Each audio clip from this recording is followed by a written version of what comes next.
नमस्कार दोस्तों, मेरा नाम महादेव है। मैं आपके अपने YouTube चैनल एडुमानिया में आपका स्वागत करता हूं। दोस्तों, आज हम फर्स्ट फ्लाइट के chapter 10 the sermon at Benares इसका क्या करेंगे, एक्सप्लेनेशन करेंगे आसान शब्दों में। इसके एक्सप्लेनेशन को चलिए देखते हैं।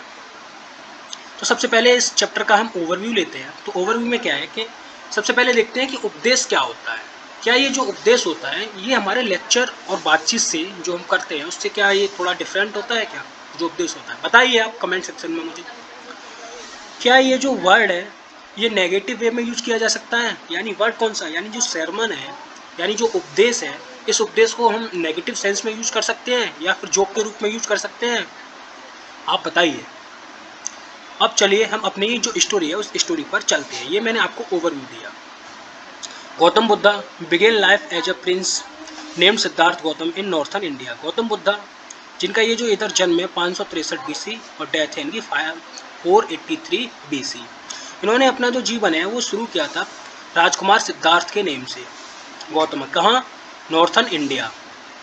At 12 he sent away for schooling in the Hindu sacred scriptures and 4 years later he returned home to marry a princess।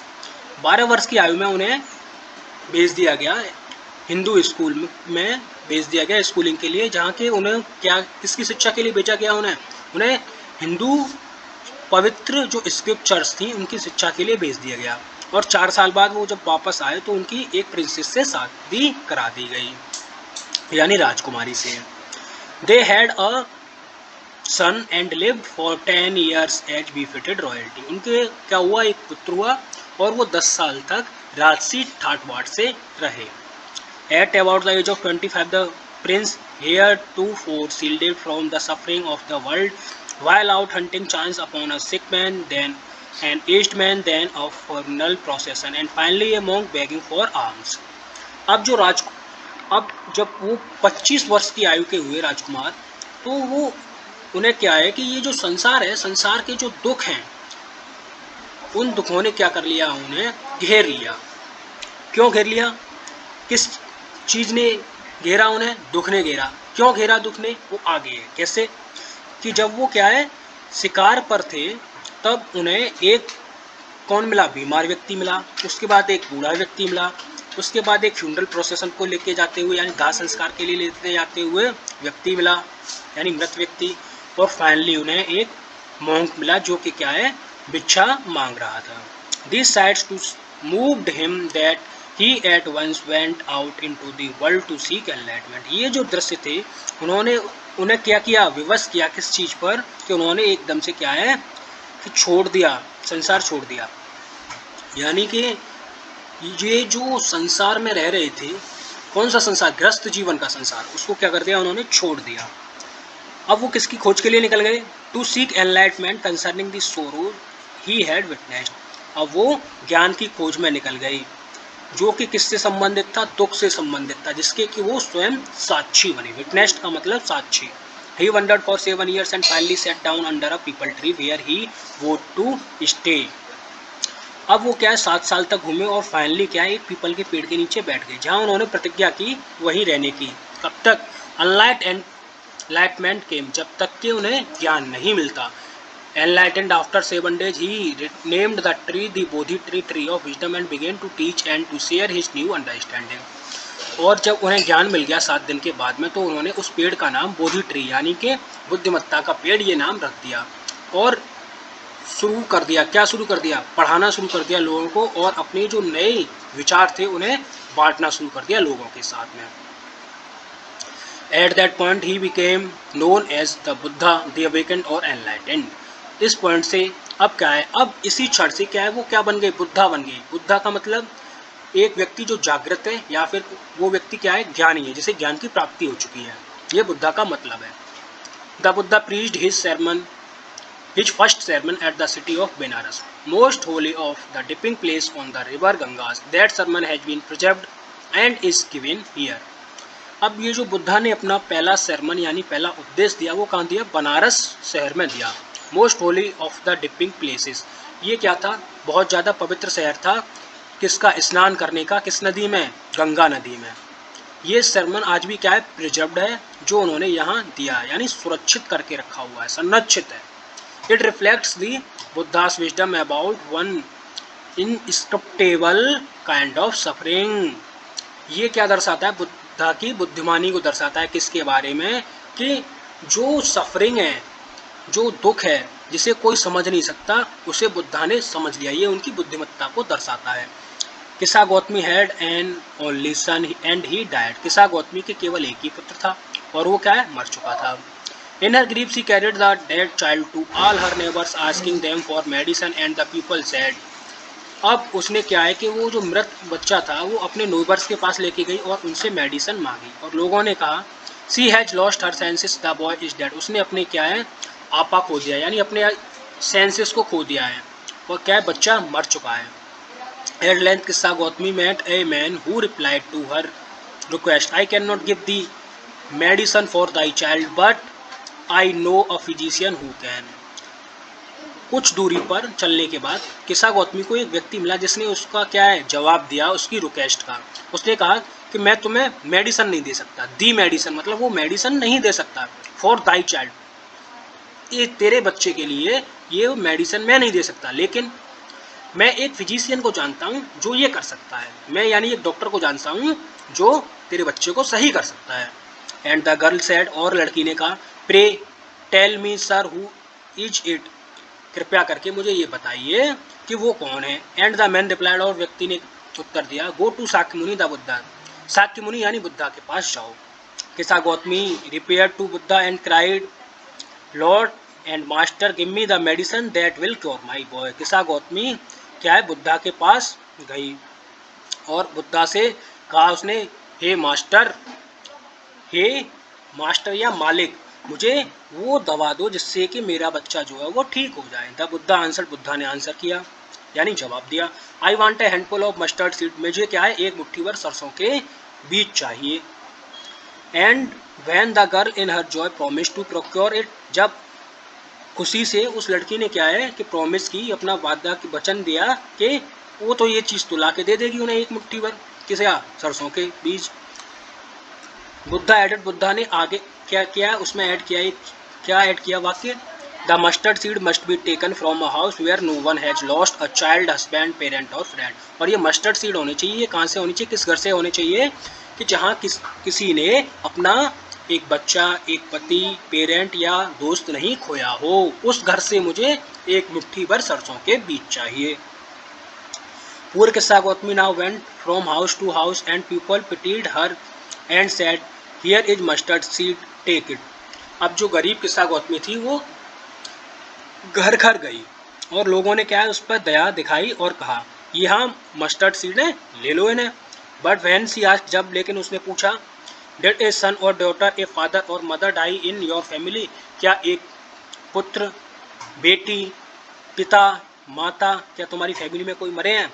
They answered हर, उन्होंने उसे जवाब दिया alas the living are few but the dead are many. उन्होंने दुखी होकर क्या जवाब दिया उसे कि जो जीवित हैं वो तो कम है लेकिन जो मर गए हैं वो बहुत ज़्यादा हैं। Do not remind us of our deepest sleep, कृपया हमें हमारे गहरे दुख को याद मत दिलाओ। And there was no house but some beloved and one had died in it. अब ऐसा कोई भी घर नहीं था जहाँ पे कि उनका कोई भी प्रिय नहीं मरा था। किसा Gautami became weary and hopeless and sat down at the wayside watching the lights of the city as they flickered up and were extinguished again। किसा गौतमी अब क्या है? बहुत ज़्यादा थक गई थी और उसने आशा छोड़ दी थी। अब वो क्या है? एक साइड से रास्ते के किनारे क्या है? बैठ गई और क्या है? सिटी की जो लाइट्स थी उसको देख रही थी। वो क्या है? जल जाती थी और फिर क्या है? बुझ जाती थी, बार बार जल जाती थी, बार बार बुझ जाती थी, इसे वो देख रही थी। At last the darkness of the night regained everywhere, और अंत में क्या है कि जो अंधेरा था, रात का अंधेरा, वो हर जगह छा गया। And she considered the fate of man, और उसने व्यक्ति के भाग्य का क्या किया? निर्णय लिया, उसने समझा व्यक्ति के भाग्य को। That their life flicker up and are extinguished again, कि उनकी जो लाइफ है वो क्या है? प्रज्वलित होती है, यानी व्यक्ति जन्म लेता है। एंड आर एक्सटिंग्विश्ड अगेन, और वो लाइट क्या है? बुझ जाती है, यानी कि व्यक्ति फिर जन्म लेता है तो वो मर भी जाता है। And she thought to herself how selfish I am in my grief, और उसने स्वयं से क्या है? सोचा, स्वयं को सोचा कि मैं कितनी क्या थी? सेल्फिश थी, कितनी स्वार्थी थी दुख में। यानी दुख ने मुझे कितना स्वार्थी बना दिया था। Death is common to all, मृत्यु तो सभी के लिए क्या है, साधारण है, सभी को आनी है। Yet in this valley of desolation there is a path that leads him to immortality who has surrendered all selfishness. अब क्या था कि ये जो दुख का क्षेत्र था, यानी दुख का जो चारों ओर दुख फैला हुआ था, उसने मैं उसे एक रास्ता दिखाई दिया जो कि उसे कहाँ लेके जाता था, अमरता की ओर लेके जाता था, इमॉर्टलिटी। वो कौन अमर होगा, जिसने कि अपने सारे क्या है सेल्फिशनेस हैं, जो स्वार्थ हैं, वो त्याग दिए हैं, सरेंडर कर दिया है उनका। द बुद्धा सेड, बुद्धा ने कहा, the life of mortal in this world is troubled and brief and combined with pain. ये जो जन्म है किसका, मॉर्टल का, यानी जो मरने वाले हैं इस संसार में, वो क्या है, कष्ट से भरा हुआ है, संक्षिप्त है, और इसमें क्या है, जो भी पेन है उस पेन से भरा हुआ है, यानी दुखों से भरा हुआ है, परेशानियों से भरा है, संक्षिप्त है और दुखों से भरा हुआ है। For there is not any means by which those that have been born can avoid dying after reaching old age, there is death of such a nature are living beings. अब ऐसा कोई साधन नहीं है जिससे कि जो व्यक्ति क्या है, जिसने जन्म लिया है, वो क्या है, मृत्यु से बच सके। कब, बुढ़ापे के बाद। देयर इज डेथ, वो बुढ़ापे के बाद क्या आनी है, डेथ का आना निश्चित है। Of such a nature are living beings, जो भी हमारे लिविंग बींग्स हैं, किसमें, हमारी प्रकृति में जो भी जिंदा प्राणी हैं, जो भी जिनके अंदर क्या है, जान है, उन सभी के लिए क्या है कि डेथ आनी ही आनी है।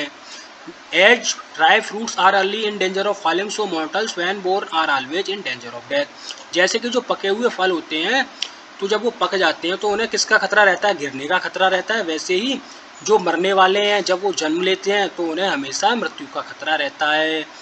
As all the earthen vessels made by the potter and in being broken, so is the life of mortals. जैसे कि मिट्टी के जो बर्तन होते हैं, जो किसके द्वारा बनाए जाते हैं, पॉटर यानी कुम्हार के द्वारा बनाए जाते हैं, उनका अंत क्या होता है कि वो अंत में टूट जाते हैं। इसी तरह से ये जो लाइफ है, जिसने जन्म लिया है, मॉर्टल्स की जो लाइफ है, वो भी इसी तरह से, यानी कि जिसने जन्म लिया है उसे मरना है, ये मरना उसका निश्चित है।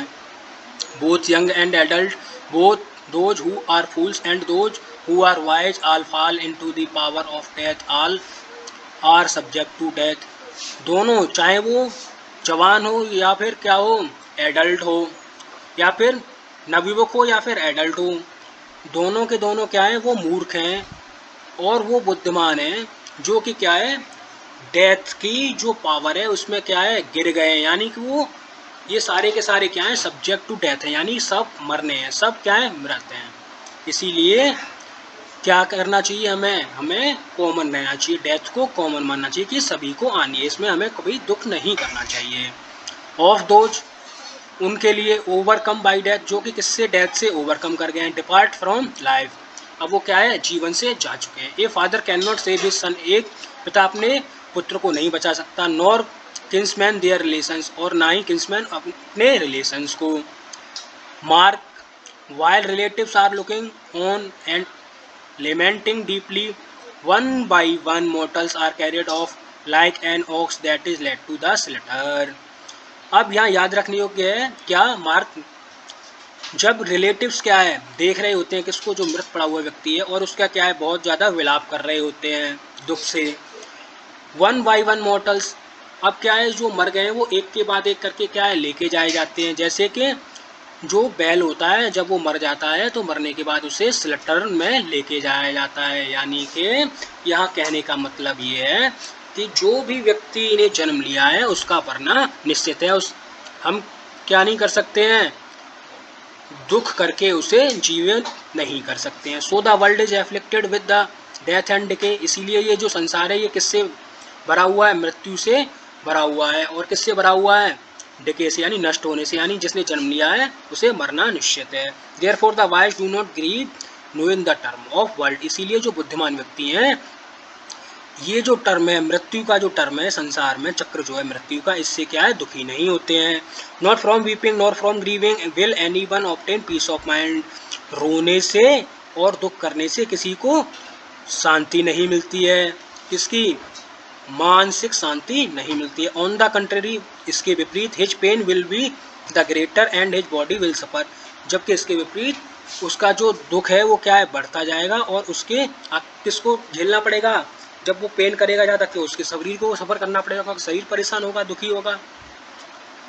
He will make himself sick and pale, और वो ज़्यादा दुख करेगा तो अपने आप को क्या कर लेगा, वो बीमार कर लेगा और उसका शरीर क्या हो जाएगा, पेल मुड़ता जाएगा, यानी कि उसके शरीर से अब क्या हो जाएगा, ऊर्जा का क्षय होने लगेगा। Yet the dead are not saved by his lamentation, लेकिन फिर भी क्या है कि जो व्यक्ति मर गया है वो उसके विलाप से बचने वाला नहीं है। He who seeks peace should draw out the arrow of lamentation and complaint and grief. अब वो जो शांति देखता है उसे क्या करना चाहिए, अपने आप को दुख से, कंप्लेंट से क्या करना चाहिए और पछतावे से अपने आप को बाहर निकाल लेना चाहिए। He who has drawn out the arrow and has become composed will obtain peace of mind। वो जिसने अपने आप को इनसे क्या है, बाहर निकाल लिया है, किससे, दुख से, पछतावे से और कंप्लेंट से अपने आप को बाहर निकाल लिया है, वो क्या है, मानसिक शांति को प्राप्त कर लेगा। He who has overcome all sorrow will become free from sorrow and blessed। वो जिसने कि अपने आप को क्या कर लिया है, ओवरकम कर लिया, यानी विजय प्राप्त कर लिया, किस पर, दुख पर प्राप्त कर लिए विजय, तो वो क्या बन जाएगा, दुख से मुक्त हो जाएगा और क्या वो हो जाएगा, ब्लेस्ड हो जाएगा, यानी कि उसे भगवान का कृपा हो जाएगी उस पर, यानी कि वो क्या हो जाएगा, दुख से परे हो जाएगा। इसी के साथ इस चैप्टर का इधर एक्सप्लेनेशन कंप्लीट होता है। इसके रिगार्डिंग में आपकी कोई भी क्वेरी हो तो आप मुझे कमेंट सेक्शन में पूछ सकते हैं, मैं उसका रिप्लाई अवश्य दूंगा आपको। वीडियो अच्छी लगी हो तो वीडियो को लाइक कीजिए, शेयर कीजिए अपने दोस्तों के साथ, चैनल को सब्सक्राइब कीजिए, बेल आइकन को प्रेस कीजिए अपडेटेड वीडियोस के लिए। कोविड-19 के दौरान घर पर रहिए, सुरक्षित रहिए। जय हिंद, जय भारत।